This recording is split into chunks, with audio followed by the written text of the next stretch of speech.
Hello survivors and welcome to another video. In this video we're going to be looking at Rick, who is a legacy Ascendable who was released in the middle of my stream. Perfect timing, thank you so much. Here's the 5-star.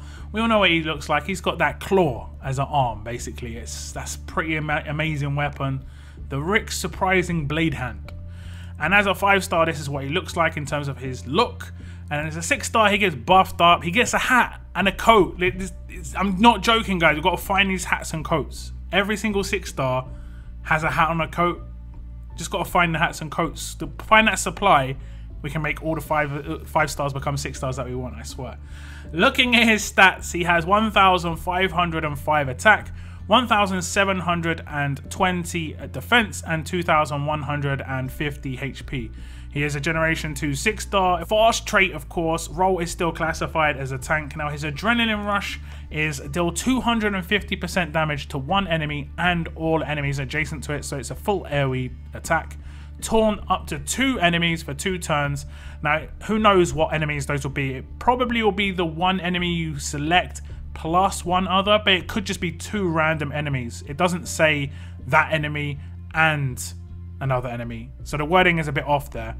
Big part of this rush is up to 3 teammates get 50% bonus HP. I'd say that's the most powerful part of this rush without a doubt. 50% bonus HP is huge. If you already have a Lydia, these 2 guys go off.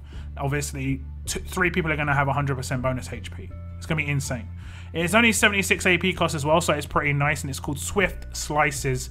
I really like that rush. It isn't like super OP. It's like supporting clearance rush. Like, he'll clear a lot of Guardian shields. It isn't really there for the damage, but it could pick up some kills because, you know, he's Generation 2, so his stats are going to be slightly higher in his attack compared to other tank characters. And the taunt's just in there in the mix. Obviously, if they have got Guardian 2 shields, it will block the taunts. Now, the active skill is an active skill Revive. Revive one teammate with 25% of their max HP. So not the greatest amount of HP on that revive. It also has a second part of this where it says this character gains 35% AP, which means that if he does this active skill, he's not going to lose out from not doing a basic attack. But the downside is he could potentially do this active when there's no one there to revive, which happens quite a lot with other characters that have got these double-barreled active skills, where they'll do it where one half of it is actually applicable but the other half isn't. Now, most of the time that isn't that big a deal, it's just okay, but with an active revive he can only do it twice, and he's mainly going to be a defense team character, so you want him to be doing it when there is actually somebody available to be revived. So I can see this sort of backfiring, but at least there is a potential of him being able to revive someone in a situation. Now, he has kept the specialist skill, which is Guardian 2, which is fantastic. Obviously, I said when I originally talked about this character and Douglas, they had to keep Guardian 2 as a specialist skill. It was really important, and he has. And I think this character could be really strong on certain teams.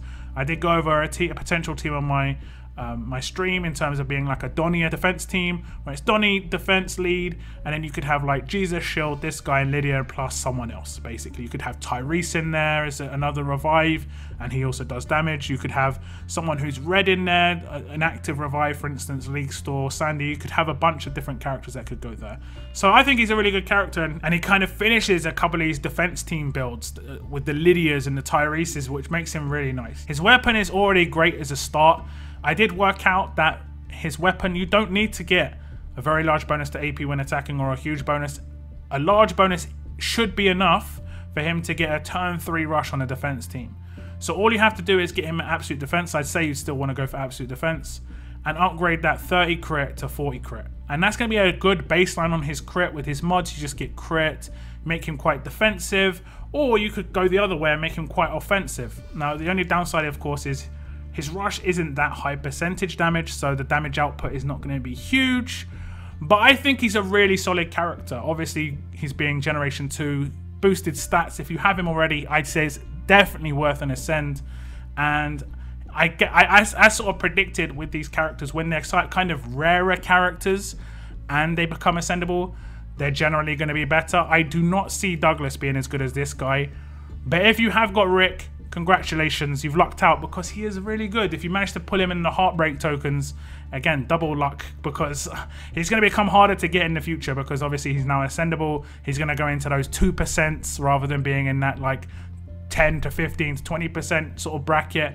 and it's going to be much harder for the rest of them to get him. I kind of would potentially see him being in the next like level up / raid tournament reward from the museum, but we'll have to wait and see.